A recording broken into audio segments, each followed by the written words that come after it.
quiero compartirles algo que he titulado Cambiando maravillas por miserias. Bueno, quiero que me acompañen primeramente a Génesis 2:7, pero permítame decirle, es algo bien conocido por nosotros, lo triste y desagradable que fue la vida de Adán y Eva. Así ha sido la vida de muchos en esta tierra, no tan solo nosotros, porque gracias a Dios el Señor nos sacó de tinieblas a la luz admirable, pero es triste dejar atrás la instrucción de Dios, el ignorar la instrucción de Dios y por ello perder lo más maravilloso por una miseria. Entonces leamos en Génesis 2, versículos 7 al 9, si son tan amables.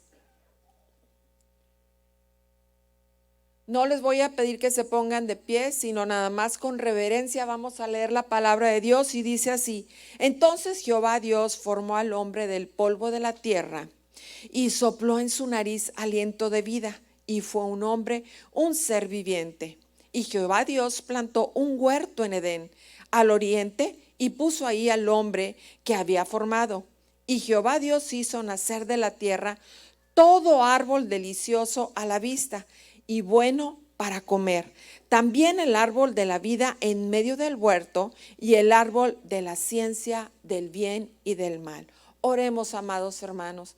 Padre, queremos darte gracias, Señor, porque nos sacaste, Señor, de las tinieblas a la luz admirable, Señor, porque tuviste misericordia de nosotros, Señor, y nos das la oportunidad, Señor, de venir a tus pies y reconocerte como Señor y Salvador.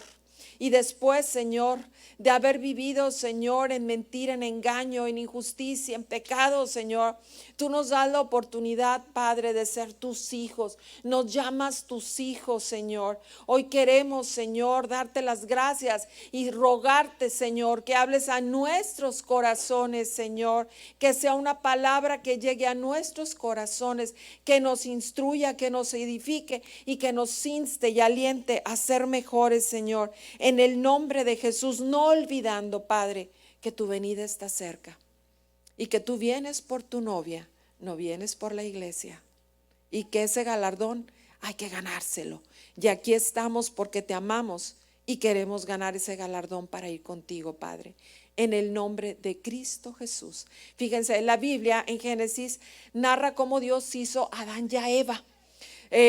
Cómo su mente y su cuerpo eran perfectos, eran hermosos, no tenían ningún defecto, eran, como quién les diré, así de hermosos como cada uno de ustedes, así, preciosos, pero tenían una particularidad bien hermosa que al rato lo vamos a ver. Pero bueno, sí, hermano, Susano, sí eran hermosos como usted. Solo una pequeña cosita, ay, es que me da vergüenza decirlo, pero bueno, vamos a seguir adelante. Bueno, él personalmente, fíjense, no pidió ayuda y tenía ángeles, tenía quien lo ayudara. Él personalmente los formó. Lo formó con su mano a Adán y lo puso dentro del huerto. Qué maravilloso. Él mismo lo llevó y dijo: ándale, mijito, venga y métase en el huerto. Y le dio al Señor ese precioso lugar que Dios mismo había formado con un propósito precioso. Él puso ahí un plantío maravilloso. Yo no sé si está en la foto que pedí, si me ayudan. Dios mismo, de la costilla de Adán, no lo sabemos. Yo creo que muchos han ido a la escuela dominical, y si no, los niños se lo platican. Si no, es una historia pues bien conocida por todos, porque hasta los que no conocen del Señor ni creen en Él saben la historia de Adán y Eva. Pues resulta que Dios creó de la costilla de Adán a Eva. Y quiero decirles que Adán fue el instructor de Eva. Él le dio a Eva instrucciones, lógicamente instrucciones que recibía del Señor, ¿verdad? Adán fue puesto en el Edén y es un lugar físico. Han querido decir muchas veces que el Edén es una historia que no existió, pero déjenme decirles que el Edén está localizado, bueno, no está localizado, estuvo localizado, porque tristemente, bueno, lo perdimos, en una zona que es actualmente Irak, qué peleado está ese lugar, ¿verdad? Todas esas zonas, mucho pleito, pero bueno, en ese lugar era físicamente donde se encontraba el huerto del Edén, pero era un lugar impresionante, maravilloso. Yo quería poner una foto así bien bonita y yo soy bien, me gustan mucho los jardines y olvídense, y me gusta ir al Parque de las Flores, aunque no me han llevado, y me imagino la belleza. Nada más imagínense estar caminando por ese parque tan hermoso. ¿Quién ha ido de aquí al Parque de las Flores? Nada más Gloria y yo. Más como 4, 5. No, hombre, vayan, pero vayan con el propósito de ir a ver y decir, ¿saben qué? Ni le llega a la punta de lo que Dios tiene preparado para nosotros. No es ni la sombra de lo que Dios hizo en ese Edén. Nada más imagínense qué bonito lugar. Ese está precioso. Bueno, pues más hermoso que ese lugar era el jardín o huerto creado por Dios. Fíjense, el huerto del Edén era una vivienda o un palacio, era la vivienda de Adán y Eva. Era un palacio hermoso, cargado de un lujo maravilloso, un lujo divino, un lujo perfecto. Y yo lo llamo lujo porque no hay nada en la tierra que se le asemeje, ni ninguno de nosotros, por más hermosa que esté nuestra cosecha, nuestro jardín, nuestro lugar, se va a asemejar ni siquiera a lo que era una pizca de ese hermoso jardín. Quiero decirles que eran unos adornos maravillosos trazados por el dedo de Dios. Él mismo los hizo. Fíjense, caminando por un lugar como esos, ¿a poco no se respira paz? ¿No se siente hermoso oír el agua correr? Porque este era un lugar que tenía unos ríos maravillosos. Imagínense, si no les traje sonido de pajaritos y de agüita, pero imagínense eso. Me emociona el imaginarme que podíamos escuchar, caminar, andar y hablar directamente con Dios en ese lugar. Y ahora quiero describirles un poco sin que quiten esa imagen, porque quiero que se lo imaginen. Fíjense, era la casa de Abraham, la casa de Adán. Suena más o menos, ¿verdad? Pero era la casa de Adán y quiero empezar. ¿Saben qué? Esta casa maravillosa, llena de este lujo perfecto, porque estaba en la misma presencia de Dios, tenía un techo. Y el techo de su casa era el mismo cielo, cual nunca ha habido jamás. Era un cielo espectacular. Ni el lienzo más hermoso que hayan ustedes conocido, jamás se asemejará al cielo que había como techo. Su suelo, wow, la tierra que pisaba Adán. Qué increíble, me emociona ver eso. Esa tierra que pisaba era una tierra fuerte, viva. He conocido, tuve la oportunidad de conocer a un hermano y no las vi personalmente, pero a través de videos y de fotos, esas cosechas que hay en Guatemala de aquellas semejantes zanahorias y frutos que hay. No me deje mentir, anciano, usted sabe, unos frutos maravillosos en una tierra muy cercana aquí, Guatemala, en el avión de volada, ¿verdad? Pero bueno, tenemos la cercanía de las computadoras que nos permiten ver esa tierra hermosa que no me acuerdo cómo se llama, se me fue el nombre. Almolonga, esos frutos maravillosos, grandísimos, no sé cómo serán los que hayan sido en aquella época, pero miren, era un cielo, era una tierra con un suelo fuerte, un suelo vivo, una tierra fértil, más fértil de lo que usted hasta el día de hoy haya podido ver. Era una perfección de tierra. Ninguna, ni aún almolonga. Vi las fresas, me impresionó una vez que estábamos, pues era toda zona desértica y pues quién se va a imaginar que en una zona desértica vaya a haber frutos maravillosos y flores espectaculares. Entonces nos tocó caminar por esa zona, mi marido y a mí, y había un carro como la gente que es de allá de México para abajo, que la gente vende en carritos de frutas, verduras y flores y de todo. Bueno, era un carrito al estilo nuestro y unas, me impresiona, nada más de acordarme, ¿qué les decía? Un balón de fútbol o un poquito más grande, una fresa.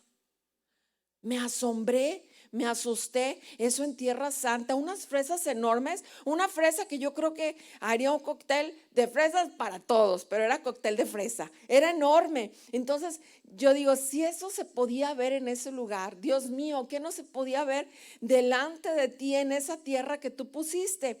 Fíjense, y esa tierra hermosa tenía unos árboles maravillosos. Esos árboles, la sombra de esos árboles era la recámara de Adán y Eva. Era una recámara hermosa, era su área íntima. Debajo de estos árboles tenían su comedor. Ese comedor que proveía el alimento maravilloso. Ay, nada más le hacían así, cuas para adentro, qué rico. En la tarde vi a alguien que se comió un mango y se me hacía agua la boca con chilito. Yo no sé, Adán, qué habrá hecho con tanta fruta, tanta cosa, tanta delicia. Era perfecto, era delicioso. Lo que Dios había hecho, lo hizo hermoso. Era una habitación, una casa hermosa con un clima maravilloso, donde abundaba todo lo inimaginable. En su vivienda tenía unos tapices finos, excelentes, exclusivos, hermosos, que ni aún los maravillosos jardines colgantes de Babilonia podían tener. Imagínense, Adán dormido, acostado, descansado, con el vientecito, el airecito, el agüita, los pajaritos sonando. No sé, ¿a poco no se relaja uno? Imagínense que ni esa belleza la tenían los jardines de Babilonia. Nada de eso se puede comparar a la hermosura de lo que Adán y Eva tenían. No había belleza, ni aún se habla de los palacios de Salomón, ni aún los palacios de Salomón en su época gloriosa tenían esas maravillas que tenía el jardín del Edén. Nunca, nunca, nunca habrá los utensilios inmobiliarios de la casa de Adán, de ese Edén. Era obra directa del poder y la sabiduría del Señor. Dios los creó para uso de ellos, para darles a ellos el servicio. Créanme que no hay palabras humanas para expresar todo lo que había en este hermoso huerto. Lo hizo para traer satisfacción a sus hijos en medio de este paraíso. El huerto era una plantación de Dios, era sobremanera excelente, era abundante.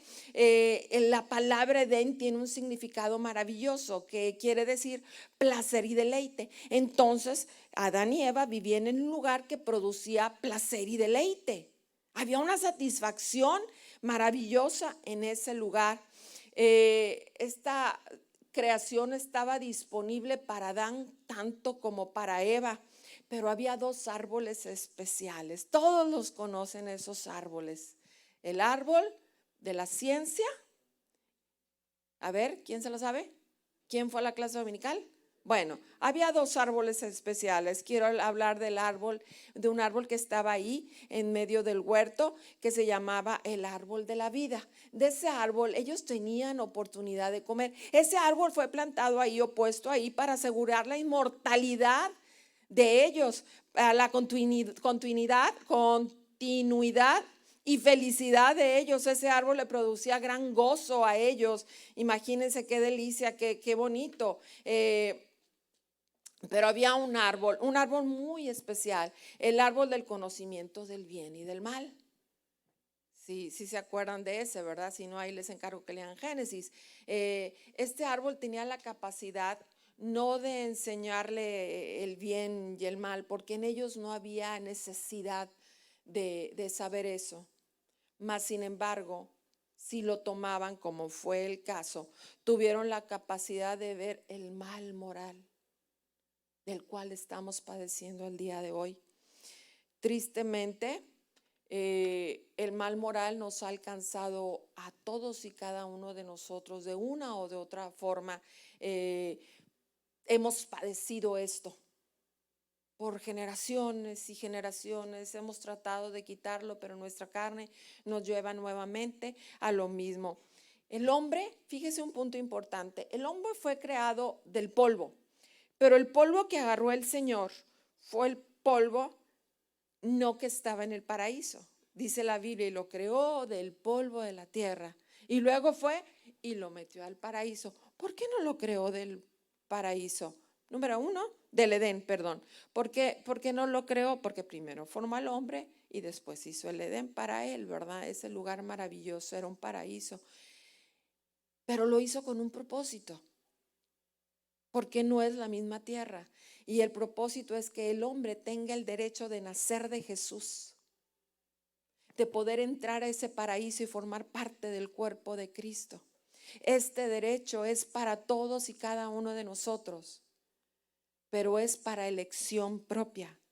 Cada quien decide o tomarlo o desecharlo. Y la forma más común en que tristemente los cristianos lo tomamos y lo desechamos es ignorando el mandato divino, los estatutos divinos, la instrucción divina. Satanás hace al hombre primero, lo lleva a un estado de duda y luego lo lleva a la negación. No sé si les ha tocado que siempre que hay un ataque en nuestra mente, empieza la duda. Ya me imagino ahí la serpientilla, llegándote, llevándote a la duda. Ahí está la serpientita. Digo la serpiente, pero es el enemigo, ¿verdad? Primero te empieza a sembrar la duda y luego tristemente te lleva a que seas un escéptico. ¿Qué es un escéptico? Una persona que duda, que desconfía de la verdad. Y a la fecha puedo decir que han aumentado los escépticos terriblemente. Satanás oculta la miseria de su realidad. Satanás es súper inteligente, sumamente inteligente, que no nos muestra las ruinas de lo que es él. Siempre promete darte ventajas, promete darte grandes cosas que te llaman la atención, satisfacciones y más cosas. Y quiero decirle que están llenos de intelectuales que se creen, sábelo todo, porque se han convertido en aquellos que oyen la voz de Satanás y empiezan a hacerse maestros. Con dolor y con tristeza digo que ahora la gente culta es aquella que niega la veracidad de Dios, que niega la palabra de Dios. A eso se le llama culto, aquellos que niegan por completo lo que es nuestro Señor. Y eso está lleno porque el enemigo ha minado los corazones y las vidas de las personas. Y saben que hay muchos de ellos en la iglesia. Escuché una frase, no sé, en estos días en el devocional, no la escuché porque esa no se oye, esa se lee, pero la leí y decía, con dolor y con tristeza, las iglesias están llenas de cristianos que son siervos de Satanás. Me asusté, no puede ser, sí, porque empezamos a dejar o empiezan a dejar, nos excluimos en el nombre de Jesús, no queremos ser parte de esos, dejamos a un lado la verdad de Dios y empezamos a hacernos cultos. Les decía, ahora el culto, el sabio, es aquel que niega la verdad de Dios, tolerando todo lo que Dios dice que no es correcto. El hombre culto o sabio cristiano, pseudo cristiano, dice que Dios es amor, que Dios es perdón. Entonces, si Dios es amor, Dios es perdón, no hay infierno, Dios no juzga, Dios no nos hace castigo, pero omiten, fíjese, este es el trabajo de Satanás, siempre el trabajo del sándwich, ¿verdad? Bonito, feo, bonito. Pero una mentira o una verdad a medias es una mentira completa.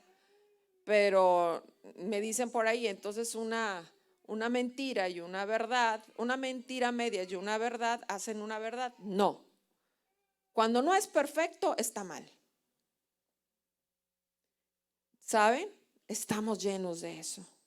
Se nos olvida que Dios es fuego consumidor y que Él castiga como el Padre al Hijo a quien ama.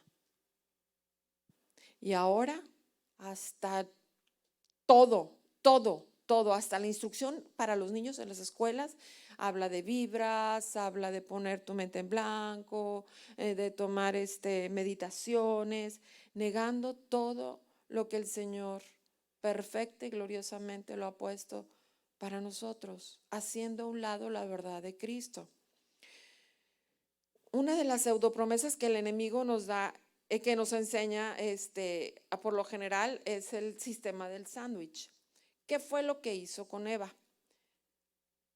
Lo que hizo fue entablar una relación, una plática, y le puso su centro delicioso. Ay, no puedes comer. Ah, pues no puedes comer porque pues si comes vas a ser igual que Dios. Y ¿saben qué? Eva no es la única que ha caído a esas palabras de tentación que Satanás da. Y es muy común encontrar, como les decía que leí en el devocional, encontrar cristianos que se han vuelto siervos de Satanás. Encontrar cristianos que están tomando el lugar de Dios. Le dijo, si comes de este árbol, serás igual a Dios. Ahora yo digo, si haces lo que Dios no te dice, te conviertes en aquel que está tomando el lugar de Dios. ¿Cómo? Pues muy fácil. Lo más fácil para nosotros es tomar el lugar de juez. Y aquí el juez es el Señor. Nosotros queremos tomar juzgando a todos y cada una de las personas. Cuando algo no nos gusta, empezamos a juzgar. Cuando Dios nos dice, espera en mí, ama a tu hermano, pon la otra mejilla, niégate a ti mismo. Y luego, ¿saben qué? Vamos a lo siguiente, al siguiente paso, la murmuración. ¿Y qué hacemos? Pues también tomar el lugar de Dios, diciendo lo que tenemos que decirle solamente al Padre y dividiendo el cuerpo de Cristo. Qué dolor, qué triste. Y el único que hace ese trabajo es Satanás. Otra de las cosas que Satanás hace es la forma más común en la convivencia de los hermanos. Hay convivencias que hacen daño y hay que huir de ellas. Hay convivencias que dan mucho dolor de cabeza y te restan vida. Y me refiero a muchas personas que están compartiendo su dolor o lo que les hicieron a ellos, lo que el enemigo les hace creer que les hicieron a ellos. Y que resulta, empiezas a oír a esos hermanos y caes igual en ellos. Te metes en una atmósfera en la que ellos están, que no es una atmósfera espiritual de Dios, y empiezas a decir, ah, se lo hicieron a él, yo también, a mí también me lo hicieron, yo también lo sentí, yo soy, sí, sí, sí. ¿Y qué pasa? Ese siervo del enemigo, porque lo hacen sin querer. Ellos no dicen, ah, yo soy cristiano y quiero ser siervo de Satanás. No, ellos empiezan a ser siervos de Satanás sin darse cuenta y empiezan a envenenar y a minar los corazones de las personas a grado tal que lo que te vas a encontrar son personas que están tristes, desconsoladas, desanimadas, buscando el arrocito negro o el granito negro del arroz. ¿Por qué? Porque empezamos a tener comunicación con quien no debemos de tener comunicación. Fíjense, Dios creó a Adán y a Eva en un huerto maravilloso y tenían una comunicación con Dios tan perfecta que yo no sé cuántas veces pasó Eva por ese árbol, cuántas veces lo vio, hasta que no oyó la voz del enemigo, fue que se acercó con la intención de hablar con el enemigo. Pero Dios no lo mandó a hablar con el enemigo. Ellos no fueron creados para ir a hablar con Satanás o para ir a hablar con el enemigo. Ellos fueron creados para hablar directamente con Dios. Y el hecho de que nosotros, que fuimos creados para hablar con Dios, empecemos a coquetear o a hablar con el enemigo, nos va a hacer caer. El enemigo a nadie forza. El enemigo no le dijo a Eva, pon tu mano, y se la metió a la boca. El enemigo le ofreció. y la que decidió fue Eva. El enemigo te ofrece, no te obliga. El que decide estar en esta situación terrible eres tú. Es feo, es triste, pero no fuimos creados para hablar con aquellos que están distrayendo nuestro corazón y nuestra mente de lo que Dios tiene, de lo que nos destruye. Te hago una pregunta. ¿Estamos nosotros tomando el lugar de Dios? ¿Estamos nosotros platicando con quien no debemos de platicar, que es con el enemigo? ¿Estamos nosotros atendiendo lo que no se nos dijo que atendiéramos?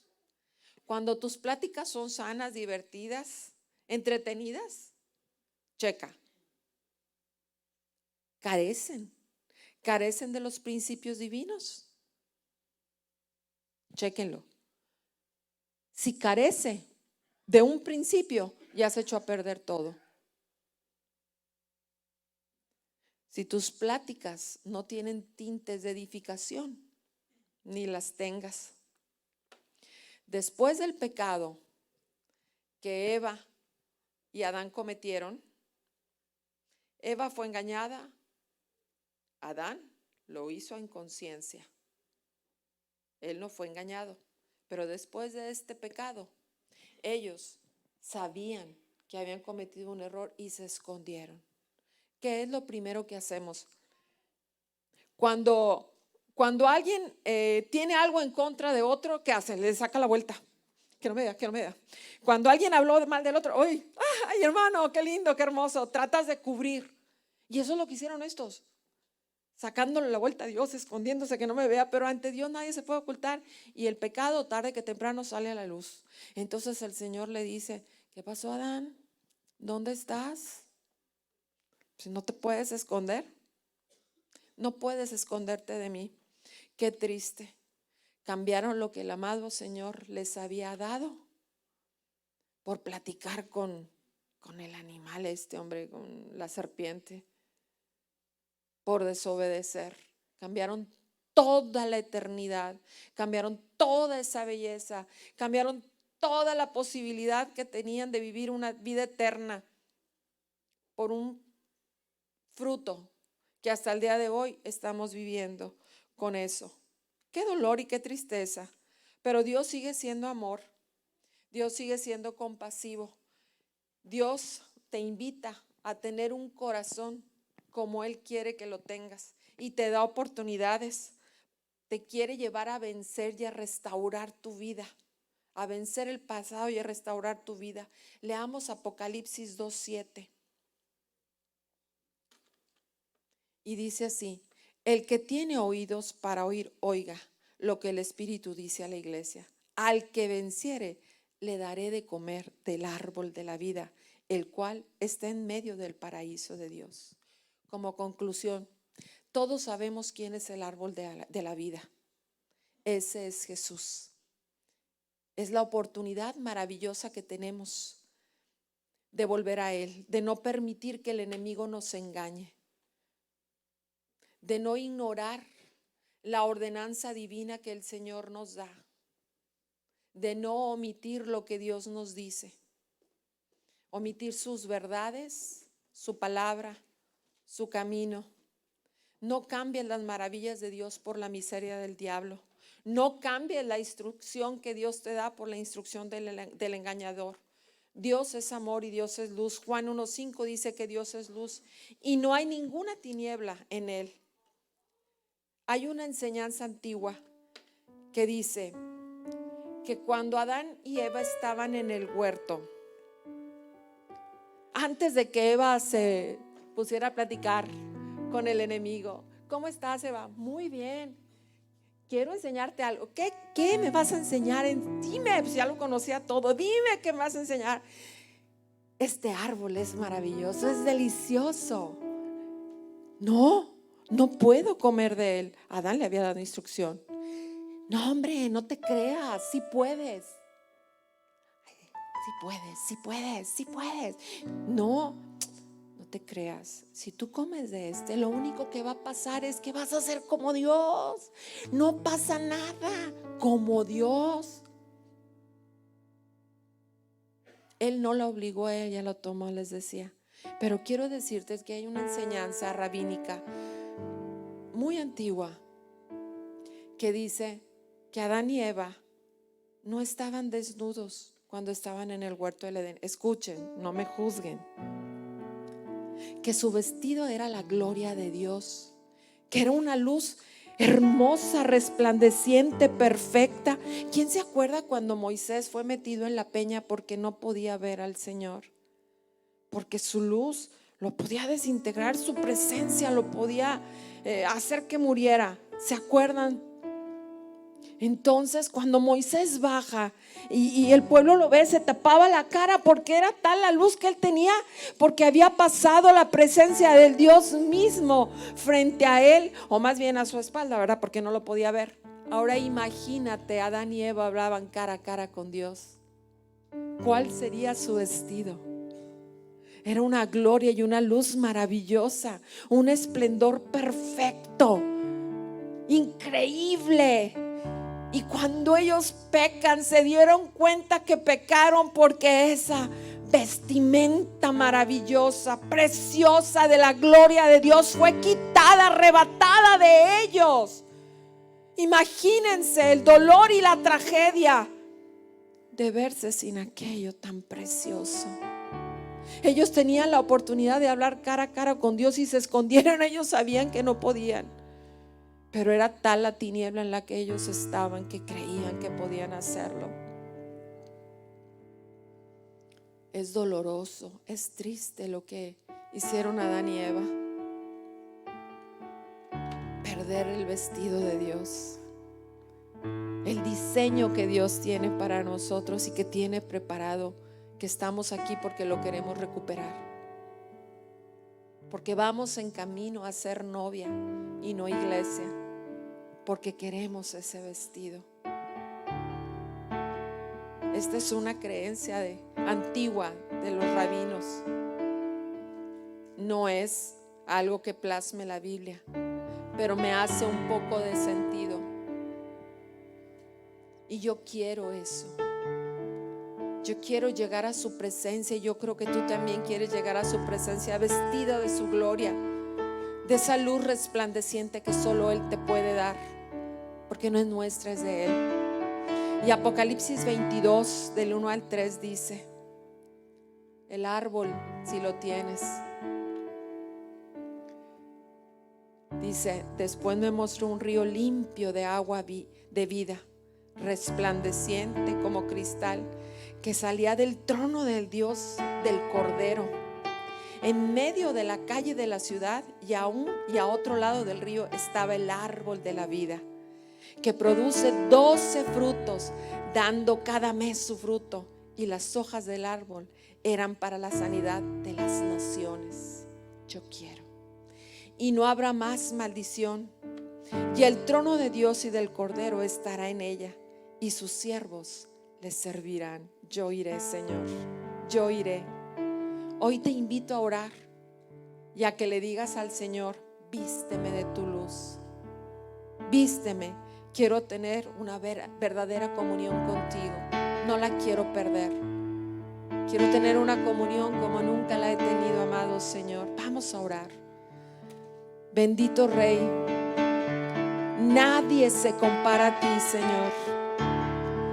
Eres tan puro, tan santo, tan perfecto, Señor, tan único, que nadie se compara a ti. Lo que tú tienes, nadie lo puede dar, Señor.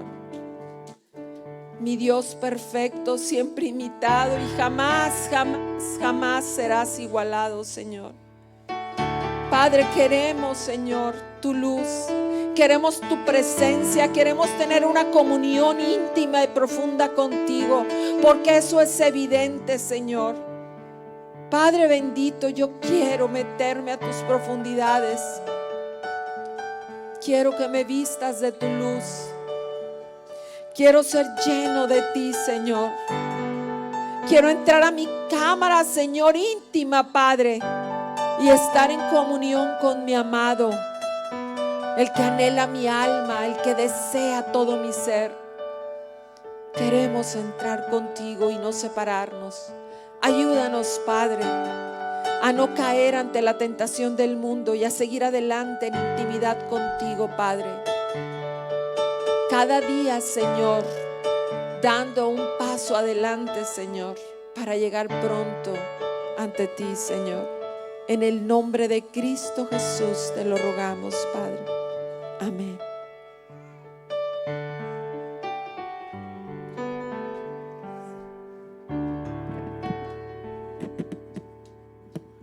Vamos a darle un fuerte aplauso.